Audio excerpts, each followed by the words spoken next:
আমার নবীজি 25 বছরে বিয়ে করেছেন।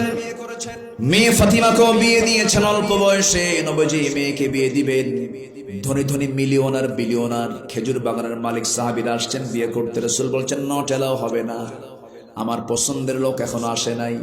সাইয়েদনা আলী সবার শেষে এসে সামনে লজ্জার মতো দাঁড়ায় আছেন, লজ্জাশীলতা তার মধ্যে কাজ করছে।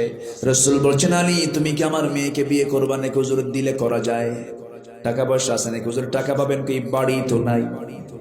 কি নাই? বাড়ি নাই। রাসূল তার বিশ্বের সেরা মেয়েকে বিয়ে দিচ্ছেন, বাড়ি নাই।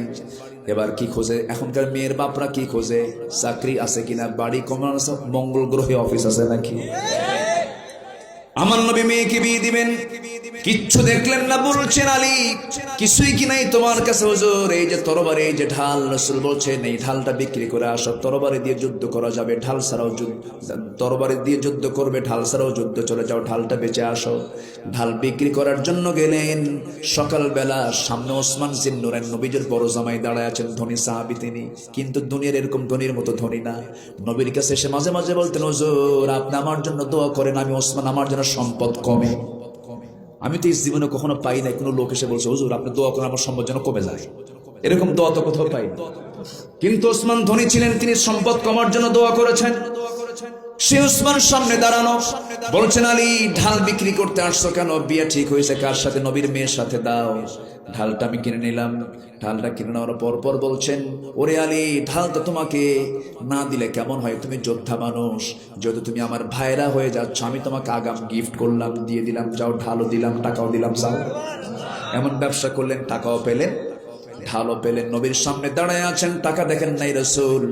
ঢাল দেখে বলছেন আলী মনে হয় ঢালটা বিক্রি হয় না। হুজুর ঢাল বিক্রি হয়ে গেছে, কিন্তু যেই যে ঢাল দেখতেছে হুজুর ঢাল বিক্রি করছে, আবার উপহারও পাইছি, টাকাও পাইছে। কে কে তোমার উপকারটা করলো? ওসমান। লোক আর খুঁজে পাও নাই, আমার জামাই, তুমি তার কাছে গেছো। আমার নবীজি মেয়েটাকে বিয়ে দিলেন, সামান্য ঢাল বেচার টাকা মোহরনা বানায়া দিলেন। সেই বিক্রি করা ঢাল দিয়ে বিয়েটা সম্পন্ন হলো। রাসূল বলছেন ও আমার মেয়ে ফাতিমা বিয়ে দিলাম, আজকের থেকে তোমার শ্রেষ্ঠ ঘর স্বামীর ঘর হবে, বাবার ঘর শ্রেষ্ঠ ঘর হবে না। তোমার জন্য শ্রেষ্ঠ ঘর হবে তোমার স্বামীর ঘর। মৃত্যুর দিন পর্যন্ত আমি তোমাকে বলে দিচ্ছি স্বামীর বিরুদ্ধে একটা নালিশ যেন আমার কানে না আসে। সুবহানাল্লাহ বলবেন না? তুমি মেয়ের মা হবে, তুমি ছেলের মা হবে, সন্তানদের মা হবে, ওই ঘরটাই তোমার আদরের আসল ঘর হবে। যাও চলে। আমার নবীজি একদিন তার মেয়েকে তার বাড়িতে এসে দেখলেন বসে বসে নামাজ পড়তে। রাসূল বলছেন মেয়ে ফাতিমা বসে বসে নামাজ পড়ো কেন? হুজুর আমি তো আব্বাজান আমি তো দাঁড়িয়ে দাঁড়িয়ে নামাজ পড়ি, কিন্তু বসে নামাজ পড়ার কারণ হচ্ছে আমার জামার পিছনে একটা সেরা অংশ আছে। আমি যদি দাঁড়িয়ে দাঁড়িয়ে নামাজ পড়ে সেরা অংশটুকু আপনার দৃষ্টিগোচর হবে, আপনি বাবা মনে মনে ভাববেন আমার ছেলে আমার জামাই আলী আমার মেয়েকে কাপড়ে কষ্ট দেয়, এই জন্য আমি বসে বসে নামাজ পড়তেছি। কি পরিমাণ স্বামীর প্রতি তাদের শ্রদ্ধাবোধ ছিল। নবীজি তার মেয়েকে বিয়ে দিলেন, টাকা নাই, পয়সা নাই, অর্থ নাই, বিত্ত নাই, বিয়ে দিয়েছেন। এমনকি এত কষ্ট জীবন যাপন হয়েছে, খাবার না খেয়েও দিনগুলো রাতগুলো কাটছে।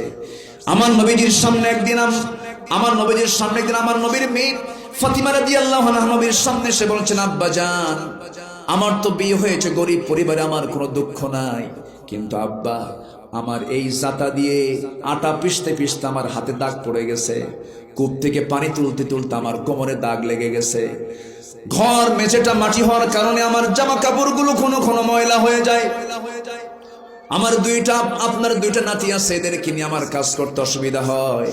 আব্বা আপনি দেখুন তো আমার জন্য কোনো একটা কাজের মানুষ দেওয়া যায় নাকি? রাসূল বলছেন ফাতিমা এইদিকে আসো, আমি তোমাকে পরামর্শ দেই। বলো তো তোমার বাবা মুহাম্মদ বিন আব্দুল্লাহ নিজের কাজ অন্য কাউকে দিয়ে করায় নাই নাকি? না, নিজের ঘর নিজে ঝাড়ু দেই, নিজের কাপড় নিজে সেলাই করি, নিজের কাপড় নিজে ধৌত করি। আমার কাজ আমি কাউকে দিয়ে করাকে পছন্দ করি না, নিজের কাজ নিজে করি। মা বাড়িতে যাও, কাজের মানুষের প্রয়োজন নাই, নিজের কাজ নিজে সম্পূর্ণ করো। আমি তোমাকে একটা আমল শিখিয়ে দিচ্ছি, সুবহানাল্লাহ, আলহামদুলিল্লাহ, আল্লাহু আকবার 33 বার বলবে। আল্লাহ তোমার সমস্ত কঠিন কাজগুলোকে আল্লাহ সহজ করে আল্লাহ তাআলা সেই কাজের জিম্মাদার হয়ে যাবেন। জোরে বলি সুবহানাল্লাহ। তো সুখ কি টাকায় না ইমানে? কিসে কিসে কিসে? পরিবারটাকে আমরা ইমানওয়ালা বানাবো। জোরে বলি ইনশাআল্লাহ। আল্লাহ তুমি মাদেরকে 5 ওয়াক্ত নামাজ পর্দায় থাকার তৌফিক দিয়ে দাও, ভাইদেরকে সকল প্রকার গুনাহ থেকে দূরে রাখার তৌফিক দাও। জোরে বলি আল্লাহুম্মা আমিন, আরো জোরে আল্লাহুম্মা আমিন।